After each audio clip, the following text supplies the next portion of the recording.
Et salut à vous les passionnés du no-code et bienvenue sur la chaîne YouTube Coda French.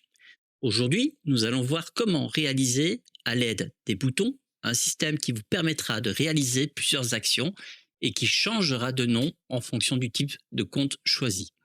Pour vous montrer ça dans un contexte précis, je vais reprendre le projet du gestionnaire de budget que je vous avais déjà présenté dans une précédente vidéo.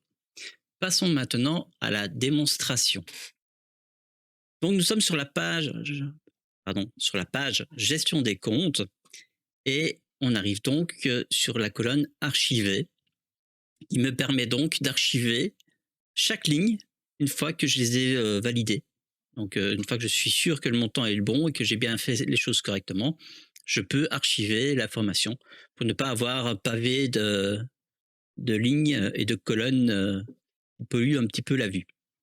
Comment est-ce que j'ai réalisé ça? Eh bien, j'ai d'abord créé un type de compte, en réalité.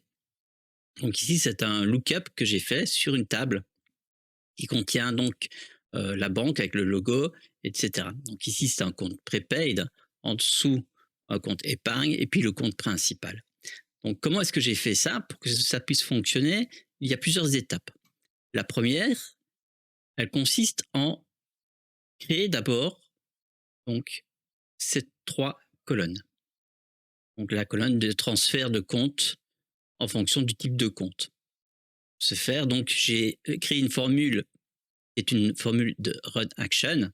Donc on nomme comme on veut ici. Moi j'ai mis send compte épargne, mais vous pouvez mettre ce que vous voulez. Par contre, dans la formule, ici, ça se complexifie un tout petit peu, puisque du coup, il faut utiliser une action qui est un peu plus compliquée à comprendre. Donc ici, qu'est-ce que j'ai fait? Donc j'ai fait un run action. Je suis allé chercher donc la table compte épargne, qui est donc la table où je vais ajouter ensuite les informations qui sont contenues ici dans ce tableau, là où il y a les boutons. Donc c'est la table source ici qui est le montant rentré et la table ciblée, donc target, qui est le compte, le compte épargne. Et donc j'ai répété chaque action en fonction de ce que je voulais obtenir dans ce tableau. Donc ici, on va transférer la date de paiement, le montant rentré par exemple, la catégorie, la date de paiement comme j'ai dit, oui, le prénom, le type de dépense et ainsi de suite. Une fois que vous avez réuni toutes les informations pour chaque compte, donc ici pour les trois comptes en question, vous validez et on obtient donc ces boutons qui sont actifs seulement dans certaines conditions.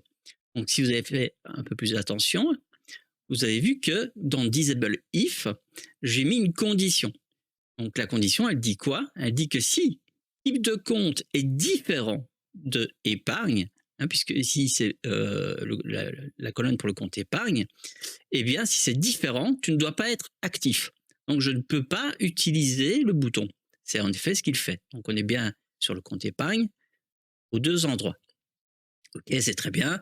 Il fait très bien le job. On aurait pu rester comme ça.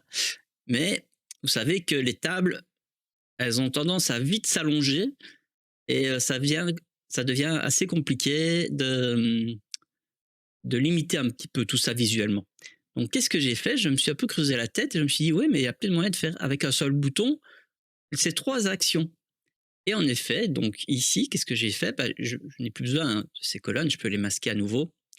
Donc juste le temps de les masquer. Donc j'ai créé un bouton, simple bouton, dans lequel en fait donc je récupère mes trois actions, donc avec le push button, donc transfert compte épargne, prepaid et principal. Mais en plus de cela, il me fallait indiquer où l'envoyer. Donc il me fallait sélectionner également l'information du type de compte. Donc prepaid, épargne et ainsi de suite. D'ailleurs, si je vous le montre, ici on est en prepaid. Si je switch en principal, on voit bien qu'il me met principal ici. Et épargne pareil, etc. D'accord? Donc on va mettre en prepaid. Je reviens sur le bouton. Et la formule, elle est un petit peu compliquée, mais pas tant que ça en fait. Donc qu'est-ce que j'ai fait? J'ai utilisé le switch if, donc switch si, d'accord? Donc, je prends les types de comptes, d'accord? Je prends leur nom et au final, je transforme ça en texte.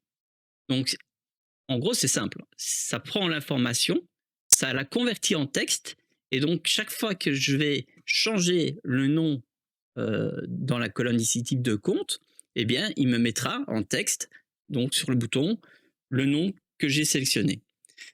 Voilà, c'est très simple à faire, ça paraît compliqué en termes de formule, mais franchement, ça ne l'est pas tant que ça.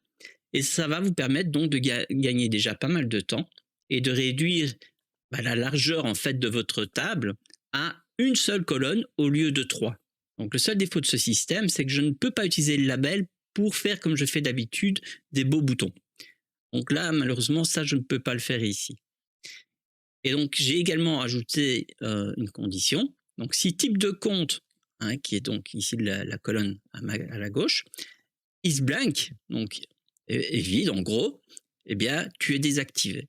Donc, si je vous le montre, donc je mets blank, on voit bien que le bouton a disparu et je ne peux rien faire dans cette rangée. Je vais remettre prepaid et voilà. Donc ici, on a créé un petit système qui permet à l'aide d'un seul bouton de changer selon le type de compte sélectionné de nom et d'exécuter 3 actions et ça avec un seul bouton. C'est quand même formidable. Coda est vraiment génial. Moi, je suis vraiment satisfait de l'évolution de ce produit et ils nous sortent encore des nouveautés assez intéressantes. D'ailleurs, je vais vous en montrer une qui vient de sortir. Pour les membres, maintenant, on peut inviter les membres. Alors, par contre, il faut que j'aille sur mon espace. Voilà. Donc, vous voyez ici, news. Donc, si je veux, si je clique sur plus, alors, par contre, il me bug un petit peu. Je vais recharger la page. Voilà. Donc, si je clique sur news, je peux inviter, soit par là, soit par le petit plus ici, et donner maintenant directement son rôle. Avant, il fallait inviter la personne, attendre qu'elle réponde, qu'elle arrive, et puis ensuite lui donner son rôle. Maintenant, il y a un peu de temps et on peut définir son statut directement. C'est vraiment un gain de temps intéressant aussi. Et ils ont aussi donc rajouté les options donc member group, removed members, pardon. Décidément, aujourd'hui, j'ai du mal à parler, excusez-moi. Et le off-board, alors je vais le traduire en français pour être sûr. Donc, membre supprimé, membre retiré de l'embarquement. Donc, c'est en fait dans le document, si vous avez une personne qui ne fait plus partie du projet, eh bien, vous pouvez la retirer. Et alors ici, pour les groupes, mais là, ce sera pour ceux qui ont un plan entreprise. Donc, moi, je suis en plan équipe et j'y ai pas accès. Donc, voilà. J'espère que cette vidéo vous aura plu, que je vous aurai appris quelque chose d'intéressant. Si c'est le cas, laissez un petit like, abonnez-vous et sélectionnez toutes les notifications. Ça me fera plaisir déjà pour commencer et surtout ça aide au référencement de cette chaîne. Ne pas oublier que je suis une jeune chaîne YouTube qui débute et qui fait de son mieux pour progresser et qui essaye de vous offrir le meilleur contenu possible avec le peu de moyens à ma disposition. Voilà, je vous souhaite à tous une bonne journée ou une bonne soirée et je vous dis à bientôt.